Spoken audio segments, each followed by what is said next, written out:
Balkisu, waye wancan mutumin? Abokinka ne Faruk. Ina kan hanyar dawowa, ya ganni ina tafiya ya rage min hanya. Ni ban san wani Faruk ba kuma wancan ban ma taɓa ganinsa ba a rayuwata. Zai fi miki ki faɗa min kowaye shi kafin raina ya baci. Wallahi Ahmad ni ma ban san shi ba. Shi ne ya ce kai abokinsa ne, shi yasa na yarda na shiga motarsa ya kawo ni gida. Ke stop! Ni ba wawa ba ne, ki je kawai.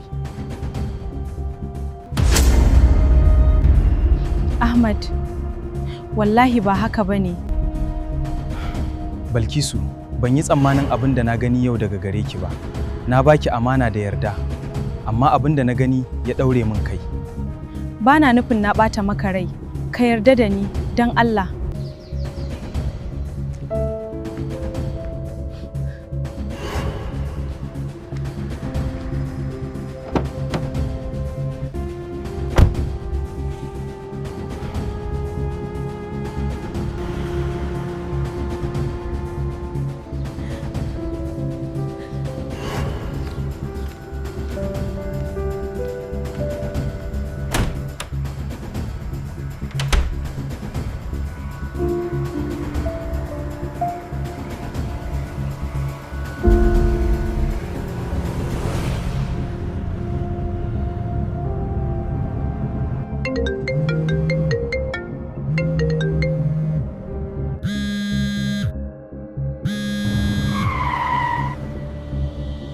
Assalamu alaikum dadi.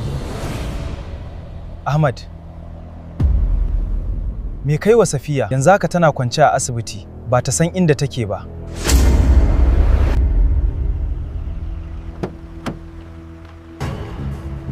Me ya faru da Safiya? Yaushe aka kai ta asibiti? Ahmad, tunda ta dawo daga wajenka, ta faɗi sumammiya. Yanzu haka muna babban asibiti. Dadi, kada ku damu, gani nan zuwa.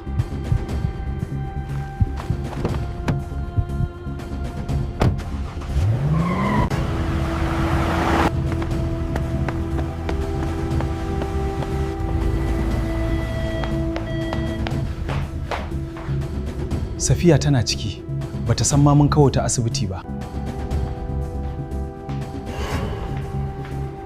Amma kar ku shiga.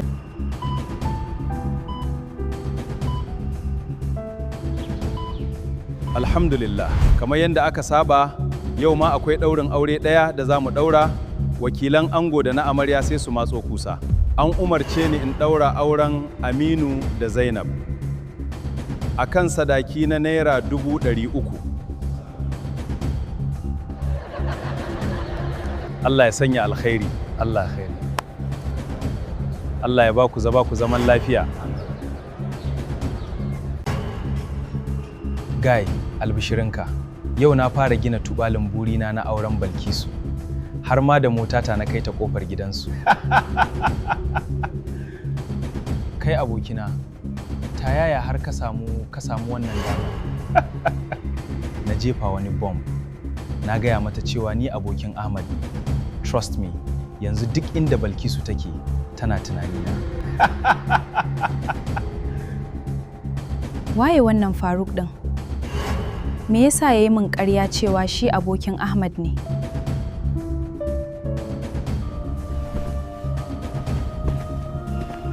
Ko dai yana da wata manufa? Ko kuwa ya shirya wani makirci ne?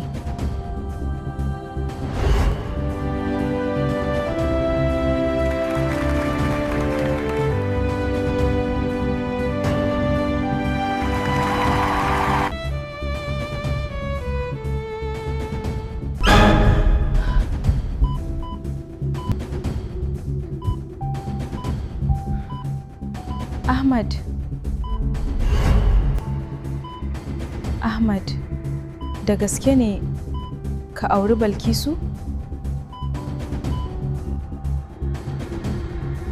Yanzun nan na yi mafarkin ana bikinku? Wallahi ban taɓa cire tsammaninka a zuciyata ba, idan ban aure ka ba mutuwa zan yi.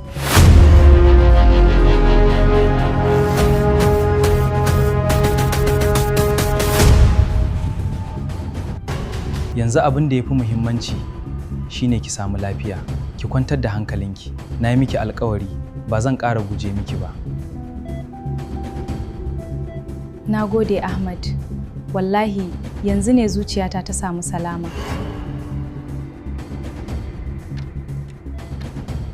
Yanzu dare ya yi, bari in koma gida, insha Allah, da safe zan dawo.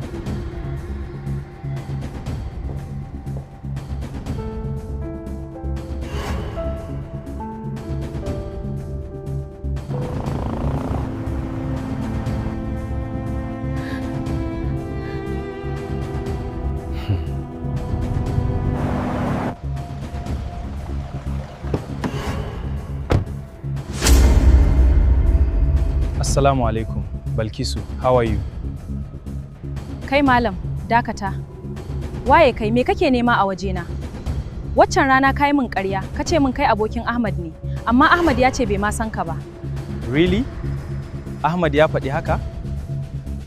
No problem. Wataƙila ya manta ni ne. It's been a long time. Tun waccan ranar, Ahmad bai sake ɗaga wayata ba. Yanzu saura watanni 3 a ɗaura mana aure. Kar ka zama sanadin rushewa aure na. Relax, Balkisu. Ki kwantar da hankalinki. Zan sami Ahmad. I'll explain everything to him.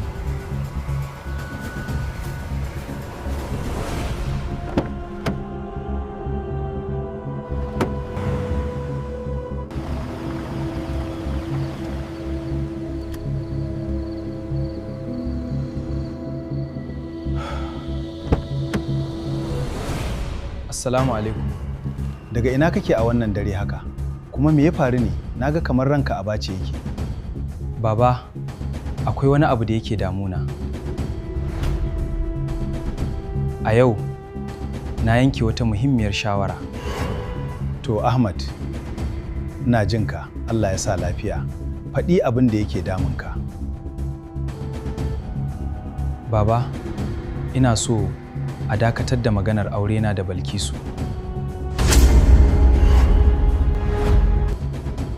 Ya da rana tsaka sai ka ce a fasa maganar aurenka da Balkisu.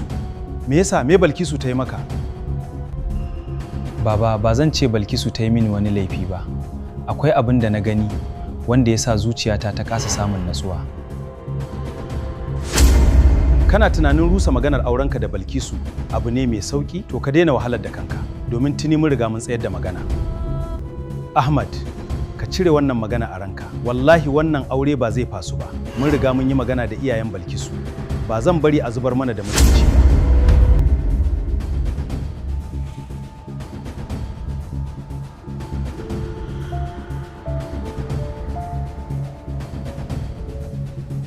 Mommy, jiya Ahmad ya ce zai dawo.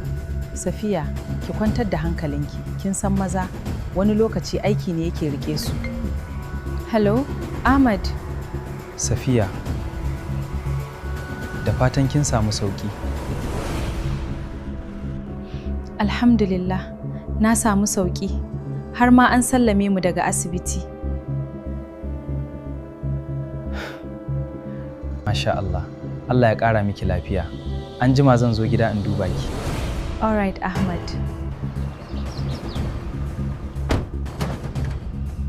Assalamu alaikum. Barka da rana. Wa alaikum salam. Barka dai, yaro. Abba, na zo ne domin in gaishe ka. Sunana Faruk. Ni ɗan ajin su Balkisu ne a jami'a. Masha Allah. Ina matuƙar godiya Faruk. Na ji daɗi. To, Abba, zan wuce. Na gode ƙwarai. Allah ya ƙara lafiya da nisan kwana. Amin. A sauka lafiya ɗana.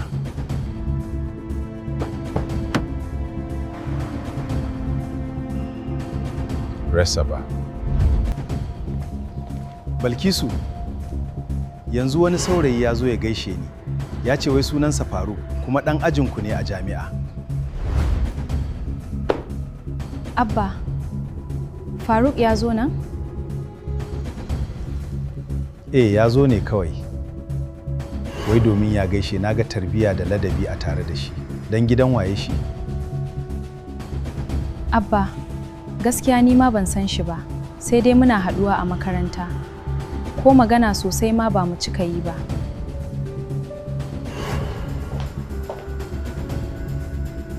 Safiya, jiya da dare na yi magana da baba.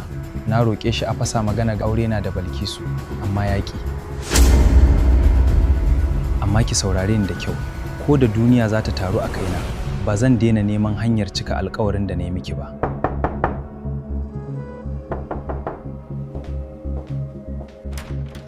Ashe kai ne Abdul, ya gida, ya su mamarku. Lafiya lau momi, duk suna gaishe ku.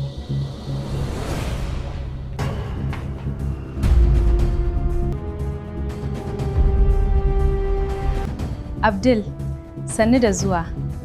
Ga Ahmad, ku gaisa. Ahmad, wannan Abdul ne, ɗan ƙanwar dadi ne.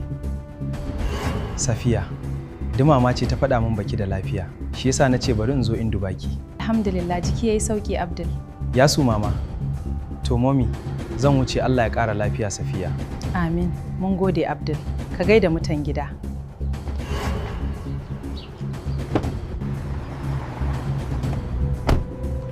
Sannu da zuwa, fuskarka ta nuna kamar kana ɗauke da wani sabon labari.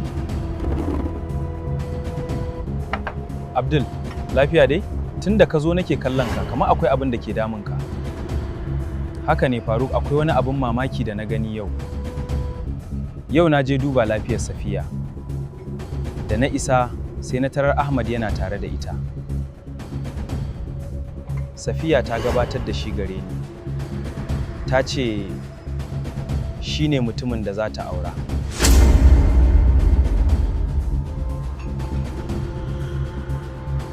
Wai kana nufin Ahmad wanda zai auri Balkisu? Na gode, Abdul ka zo min da kyakkyawan labari. To, Faruk, zan wuce. To shikenan, Allah ya raka lafiya.